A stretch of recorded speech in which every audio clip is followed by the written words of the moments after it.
Bigyan natin ngayon ng reaksyon itong mga pahayag ni dating COMELEC Commissioner Rowena Guanzon, ni Congressman Dante Marcoleta at kung may panahon pa, yung kay Chis Escudero. Tungkol at ito kay BP Sara.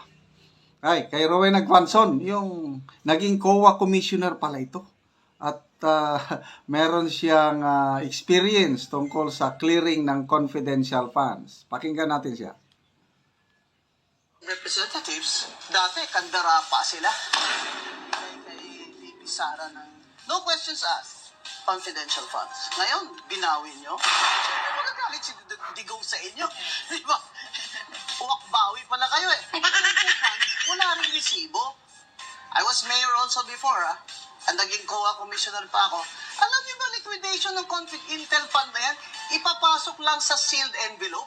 Nakalagay sa circular, in sealed envelopes. Ang adobo mo, ilagay mo doon, adobong dilaw. Ilagay mo doon sa sealed envelope. Hindi ba yan papasa sa COA? Kasi sealed envelope yan eh. That's what I've been saying. Okay. Pakinggan nyo, dating COA Commissioner pala, itong si Rowena Guanzon. Ngayon ko lang nalaman. Then dati ring mayor. O ang mayor, may confidential funds lahat ng may LGUs. O plus COA Commissioner siya. Alam niya ano ang patakaran. May circular pala tungkol niyan. Nakalagay sa sealed envelopes. Ibig sabihin kung sealed, wala nang ibang kwan. Clear na yan dapat. Kasi ang nakataya dyan, yung seguridad ng ating bansa. Okay. Meron, tignan ko kung mahanap ko dito Merong isang retired general, mas senior sa akin ito. Nag-message siya tungkol sa confidential funds. Sabi ko Ito. Hi Johnny, sabi niya. Here's my take. Expenses source from confidential and intelligence funds are, by their very nature, classified. Kung classified, hindi basta-basta binubulgar yan. Classified niya Disclosing such information publicly could jeopardize state security. State security, period. Imagine the risk to assets, informants, especially deep penetration agents and their handlers if their identities were exposed. This would also compromise ongoing intelligence operations conducted by various government security agencies.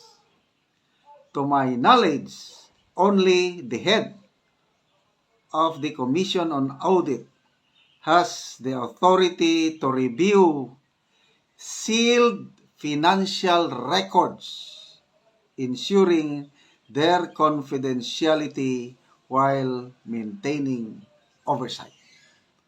Ito, nagtugma. Ito, retired general, mas senior sa akin. Yung liquidation nakalagay sa sealed financial record. Sealed. O ano yung sinasabi ni former COA Commissioner, former COMELEC Commissioner Guanzon? Nakalagay yan sa sealed envelopes at hindi basta-basta dinidisclose sa publiko. Anong ginagawa ng Committee on Good Government ngayon? Pinapublic record na nila yung mga grabe. Okay lang sana kung lahat, around 400 agencies or offices ang nakakatanggap ng confidential funds. Sabi ni Congressman Marcoleta, kung lahat sana yan, iniimbestigan, okay lang. OBP lang ang iniimbestigan di ba? Anong purpose nila? Pamumulitika, sabi ni Congressman Marcoleta. Ito, pakinggan natin si Congressman Marcoleta. Salamat. Ex-COA Commissioner, ex-COMELEC Commissioner Rowena Guanzon. Bilib ako sa taong ito. The Justice Committee.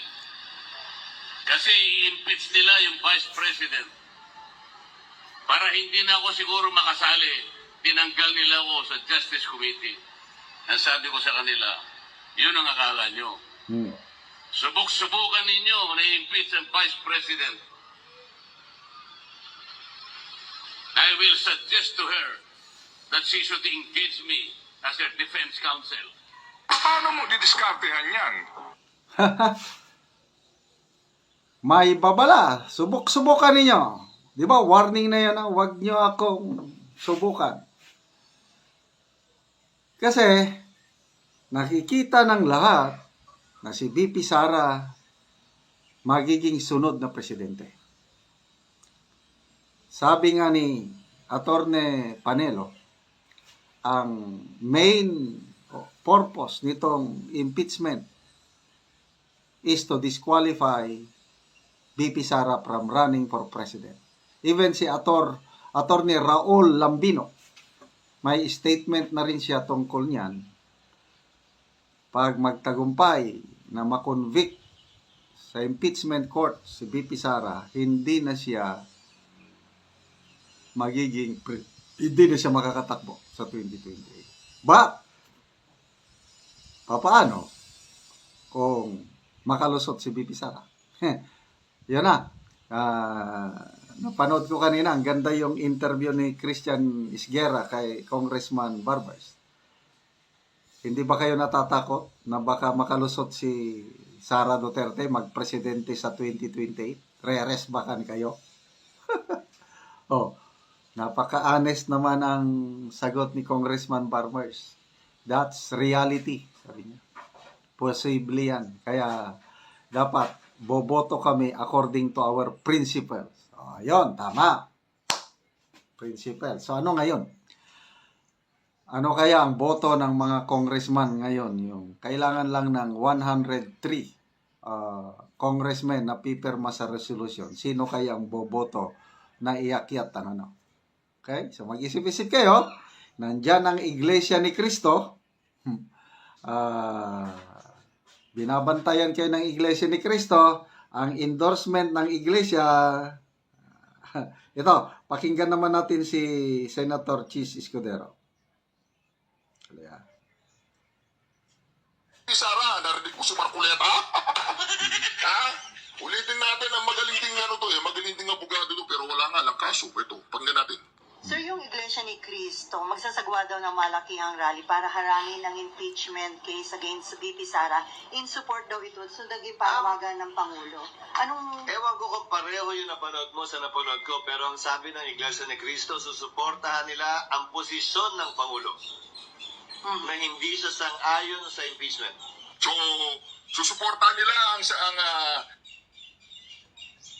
Correct. Kailang, ano yon? Diskarte yon.